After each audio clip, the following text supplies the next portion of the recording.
hour. I know this is something that other companies have offered, and this is really our first time trying it out. And hopefully we get a pretty good reception and feedback from you guys on how well this has helped you or not helped you in ways that we can improve as well. You may see a survey following this session just to get some additional information out of you as to what you think we can improve on going forward. But I want to thank everyone for joining the very first, I would say that I guess this is the inaugural session. And the topic that we're speaking about today is something very near and dear to my heart and those in the room. My name is Latimer Luis. I represent the Customer Success Group here at Sumo Logic. We also have a few special guests in the room with me. One of them is Hema, who's a product manager for related to search, as well as a director out in India, Anoop, who is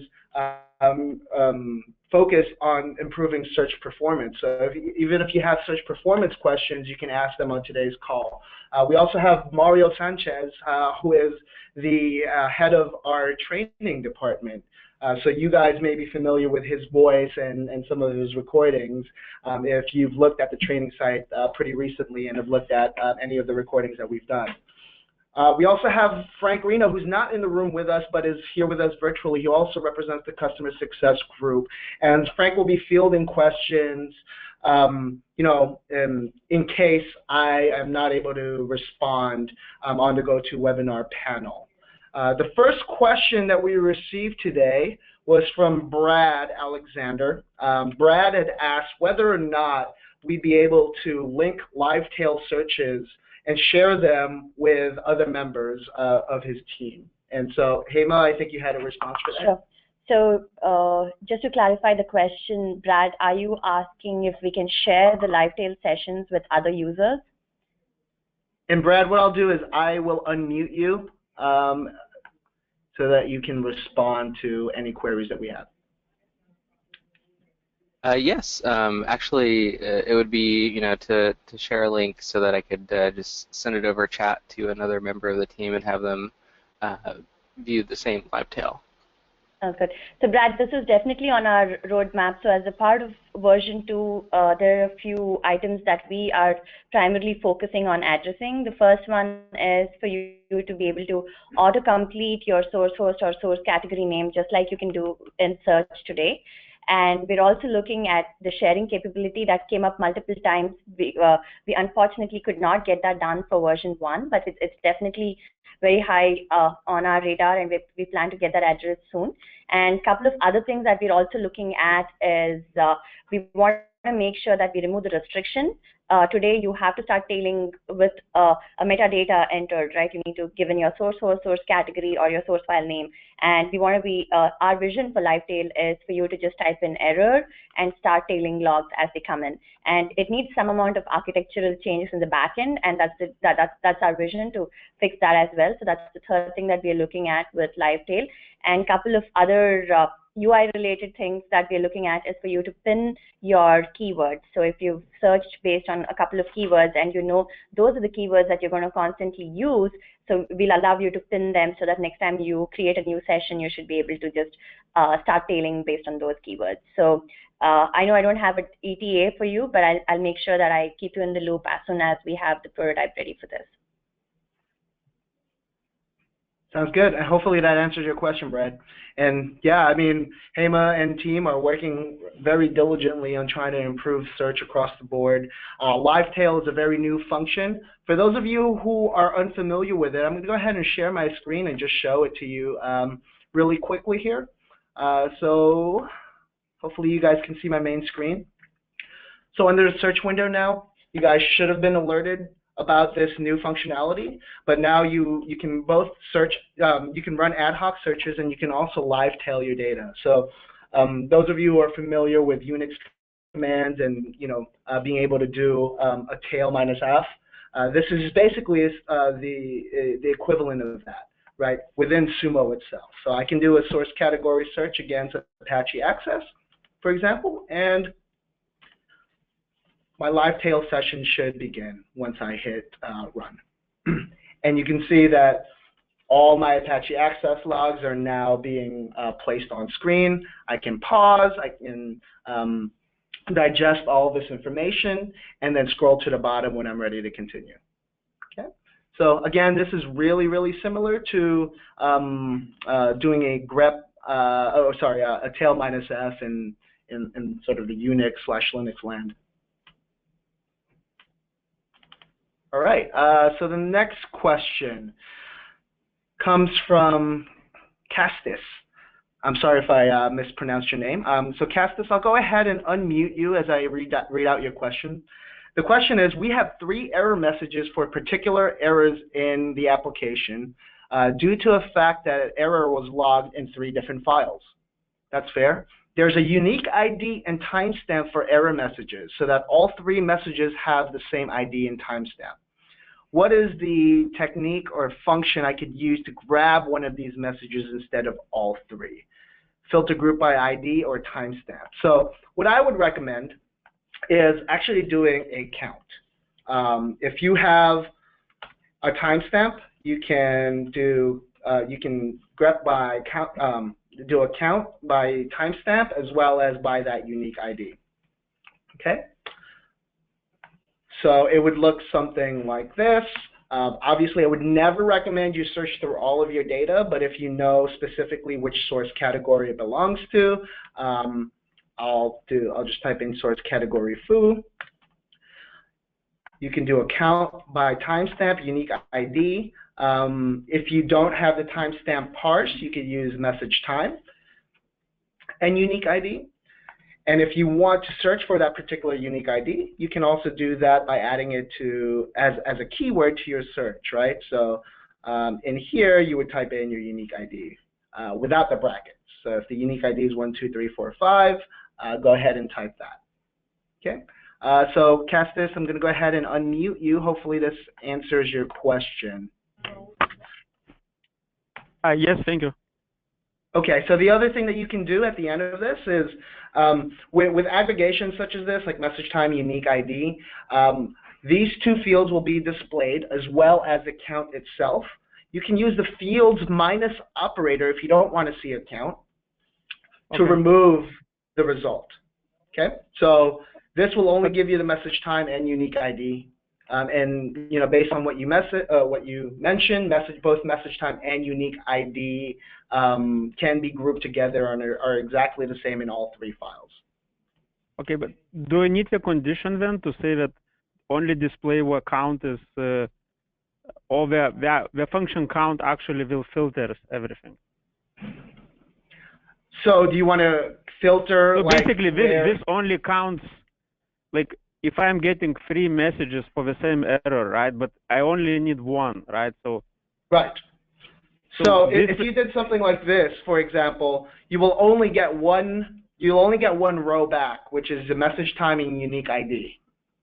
Oh, okay, I understand that. Okay. Yeah, with a field that represents how many times that same combination showed up in your search. Oh, okay, I understand.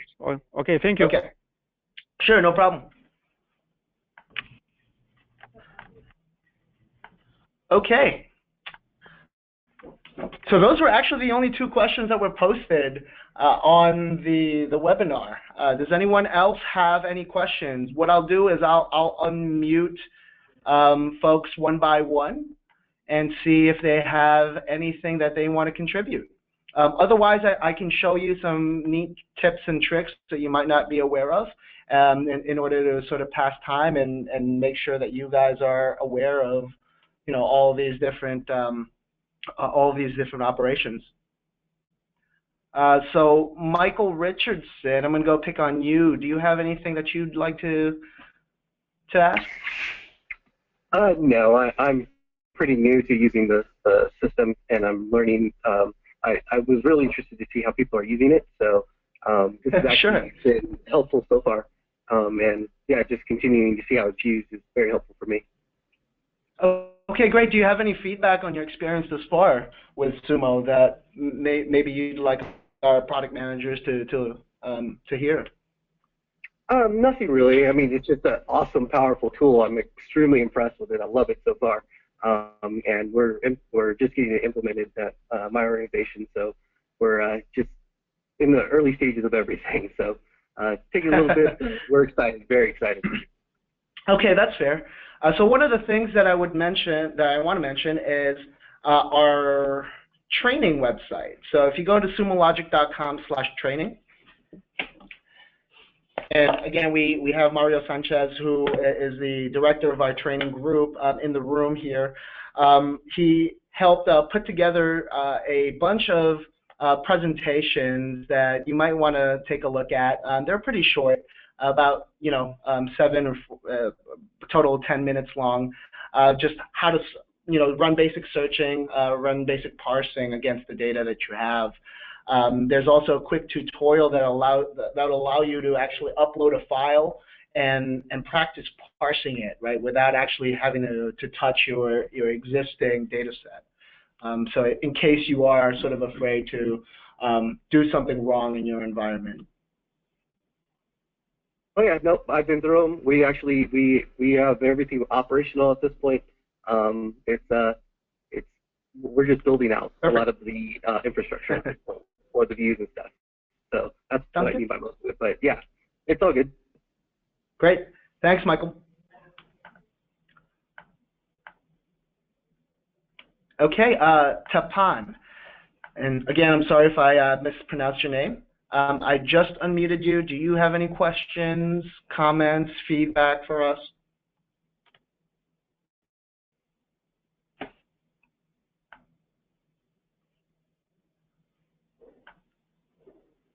Tapan, are you still there?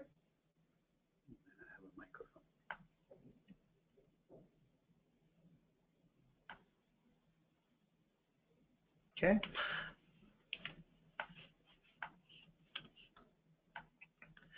All right, so Brad and Castus, I know you guys already asked your questions. Is there anything, any feedback that you'd like to share, with us today, so that we can continue to improve and evolve our product?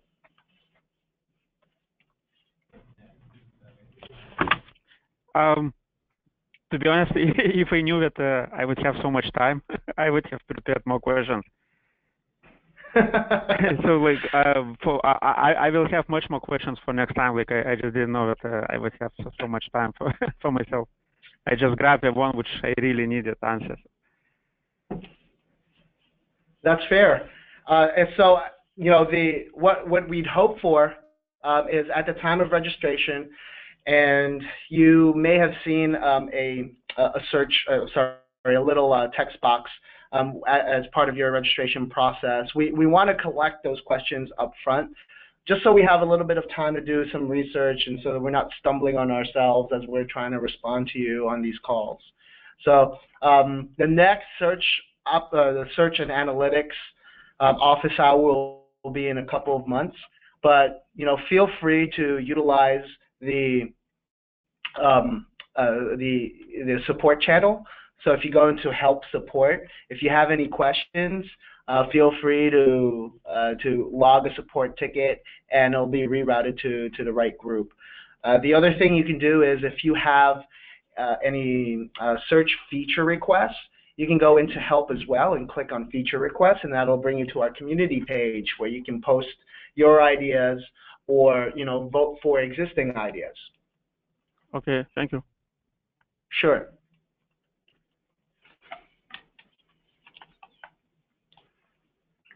Okay, so Brad, you had another question here around fault stack integration. Yeah, I found that the link that I posted there, but I wasn't able to find it under apps or any other information on it. So I was just wondering if it exists, and or if it's something that maybe has to be like manually added to the account. I know that some of the apps have to be like onboarded. Sure. Let me just take a look at this really quickly. I want to see who published this. I might have to reach out to you offline to try and find out. how this particular dashboard was put together. It could have been one of our sales engineers, and I'm going to go ahead and reach out to that team after this call and follow up with you. Okay. Is this something that you are looking, you are doing, I guess, in your environment, and something and logs that you're capturing at the moment?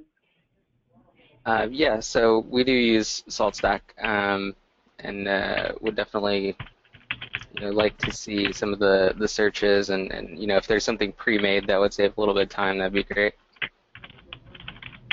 Sure, sounds good.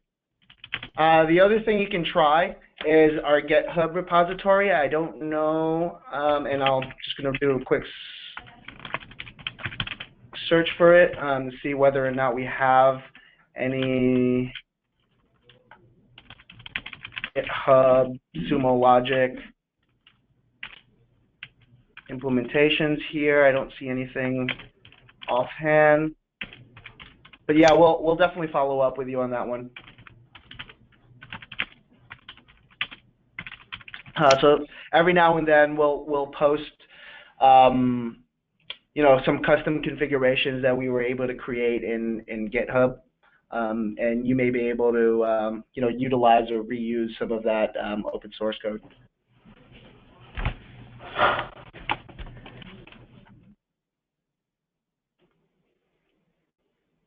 All right.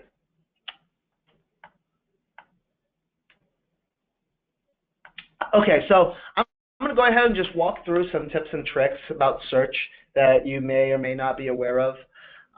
For example, on the left-hand side here, this arrow is not something that a lot of our customers were aware of, but this arrow represents your most recent searches, right? So you can see that these were the different searches that that I had executed over the last couple of days or so. And so these searches, irrespective of whether or not you time out, will appear. And I think it only captures the most recent 20 searches that were executed. Okay. You can also go into the library and look at recent searches as well. Right, so this captures all searches that were executed within the same session. And notice that there's also a pin search area. Not a lot of people are aware that you can pin searches, which means that you can tag something to run in the background. So if something's taking a long time to run, like for example, if I do a source category, Apache search,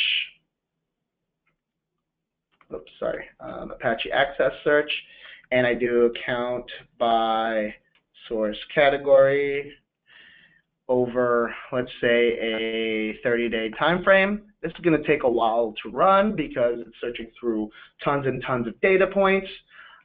If I hover over the search tab, you see a pin icon appear. I can click on that, and I can name the search Apache last 30 days, and now it's pinned. So even if I close out of that search box, right, it's going to warn me and tell me that, okay, I pinned this search, so I can retrieve the result at a later point. I can hit OK, and to retrieve the result, I go back to the library. Under pin search, you can see Apache last 30 days there.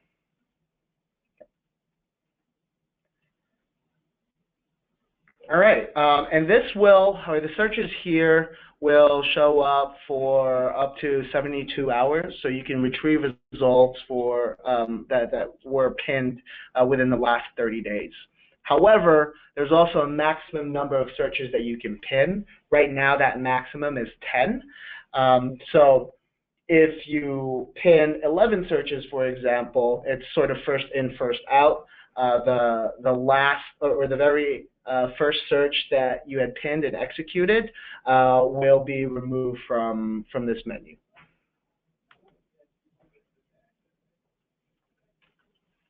Okay. The other things that you should be aware of or cognizant of is, as you start ingesting more data, We do have search optimization tools such as schedule views, partitions, and field extraction rules that you should start to think about implementing. I would say the two most important ones would likely be partitions and field extraction rules. Partitions basically allow you to segregate your data. And so instead of searching 100% of your total data volume, for example, on a 30-day search, you can partition your data in a way that maybe you're only searching 10 or 15% of your data set. And in order to do that, we highly suggest you use source categories and develop a good source category naming convention so that you can easily break up your data and search on these partitions. The other thing to mention is field extraction rules, as I mentioned, this is a way to parse your data upon ingest. So as the data comes into Sumo Logic, instead of having to write these complex parse statements at the time you're running your search, you can do that ahead of time. And you can make use of the fields that were pre-parsed. Like, for example, I was running a search against Apache Access just now. There's a field extraction rule for it. And because there's a field extraction rule for Apache Access, if I look at the results, you'll notice something pretty neat down below. There's this field browser window on the left-hand side, and you can see that that on top of the metadata tags that are already attributed to your data, such as source category, source collector, and so forth, you see that the extracted values also appear here. And I can go quickly look at and see what the distribution looks like across my data set on these different fields that I've created. Like, for example, if I click on referrer, I can see that most of the traffic is coming from sumologic.com, right? 22% is actually coming from that website. Right? So you can get a pretty good glimpse as to what your data looks like after you've extracted it and created these rules, right, and parsed your data out. All right, I see another question was posted. Can you schedule that pinned search? So the search itself, yes, you can absolutely schedule any search that you run through the search window. And you would do that by clicking on the Save As button. The Save As button. And down below, there is a Schedule This Search button. It's not readily apparent, but when you click here, you can determine how frequently you want that search to be executed. And this is really great when you want to create alerts and monitoring events. At the moment, the most granular frequency that you can select daily. I don't know, Hema, I don't know if you can speak on plans to. So we do have plans to, enhance scheduled searches. We're looking at primarily two areas under scheduled searches. The first one is better management of scheduled searches, and the second is the notifications itself. Under better management of scheduled searches, we're looking at giving our users the capability to change those timelines, right? We want them to run it on a monthly basis or a weekly basis as well, to change the configurations for that, to also be able to retain these schedules within the Sumo app and not have to, like a library where you can go look at your results that were previously run. We're also looking at improving the notifications where you can change the people that it's addressed to. We want to give them a template so that they can decide what fields they want seen as a part of the message that gets sent out when this notification is fired. Great. So yeah, I mean, be on the lookout for any changes to our notification process and tools. I guess within the next year or so. I know that Hema is working pretty diligently about making improvements and being able to customize these. So if you guys have any questions on that, feel free to let me know.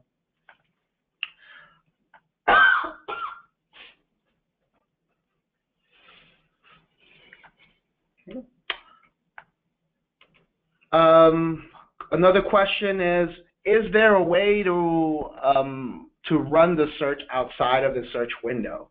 The answer is maybe, depending on what your plan is.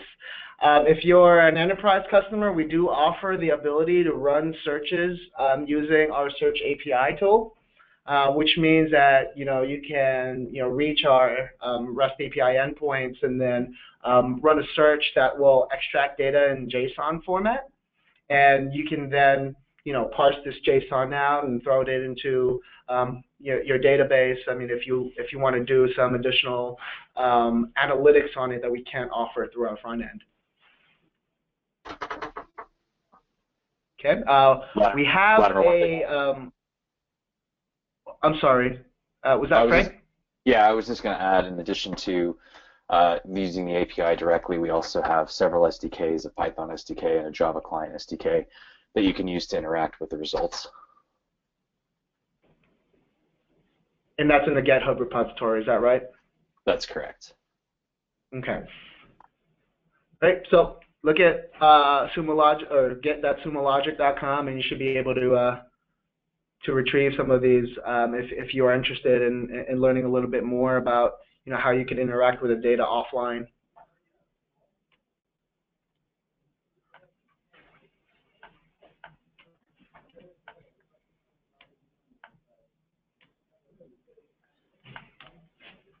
Okay. One other thing to call out is that recently we launched a new tool called Log Compare.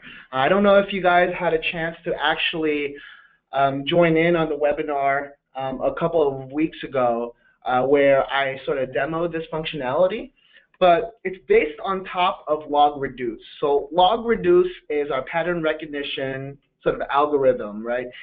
It's where we sort of determine unique signature patterns in your data set.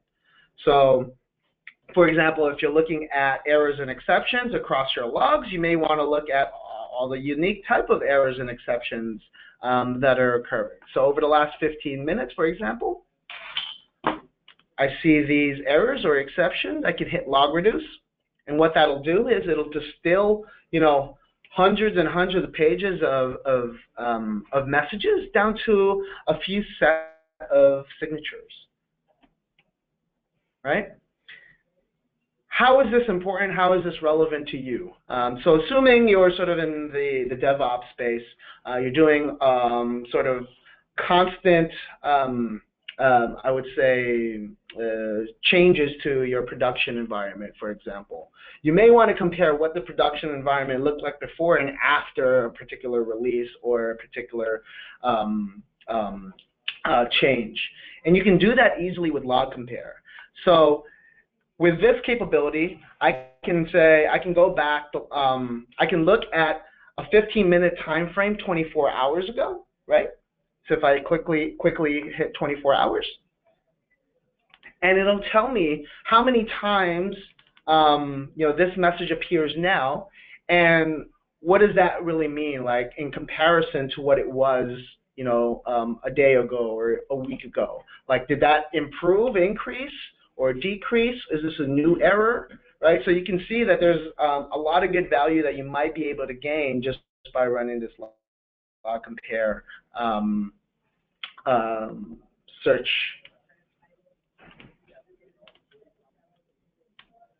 So I just want to see why it's not coming back with results here. Dangers of the live demo, of course.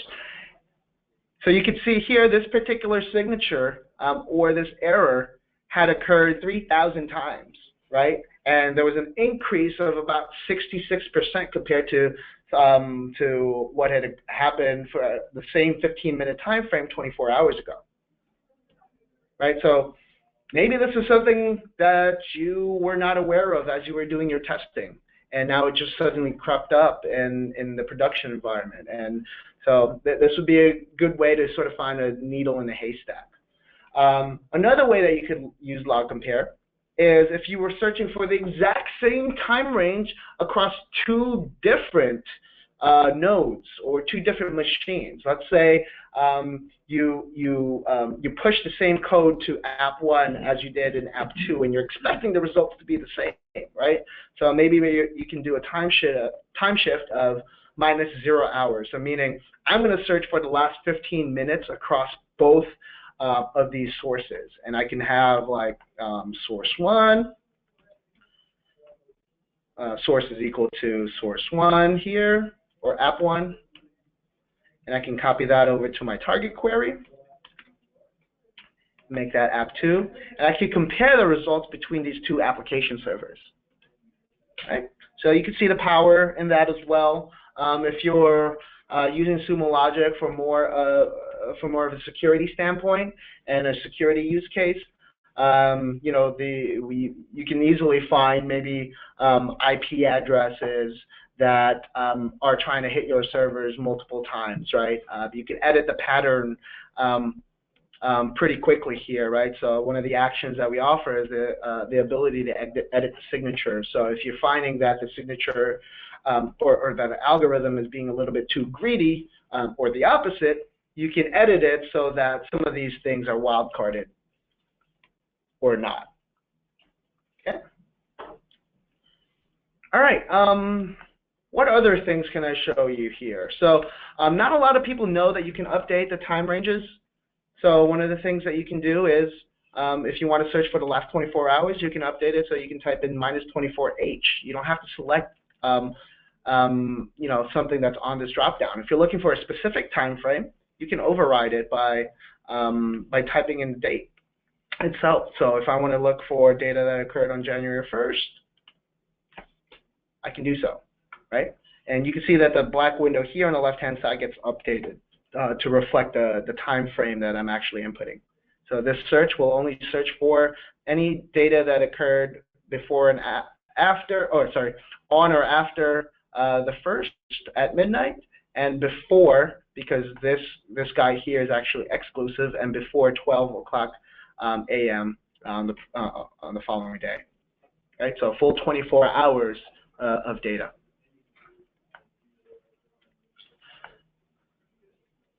Is it possible to use log compare in the scheduled search? As I mentioned, you should be able to schedule a search as long as you can type it into this window. So when you run log compare, you can see that, or log reduce, in either case, you can see that new operators are added to your search.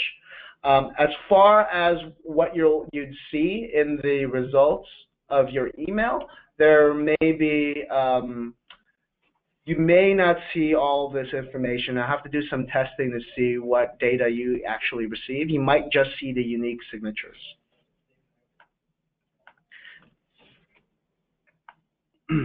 Yes, right now there's only a limit of 2 servers to compare logs between. So you only have a baseline query and a target query. You're not going to be able to compare more than 2 servers at a time.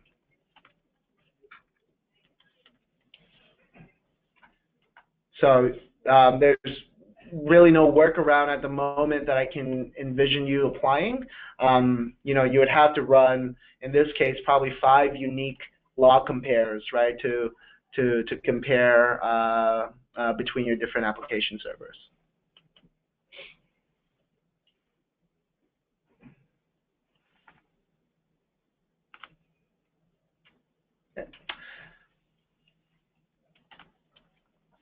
Okay, I think those were the tips and tricks I wanted to review with you guys.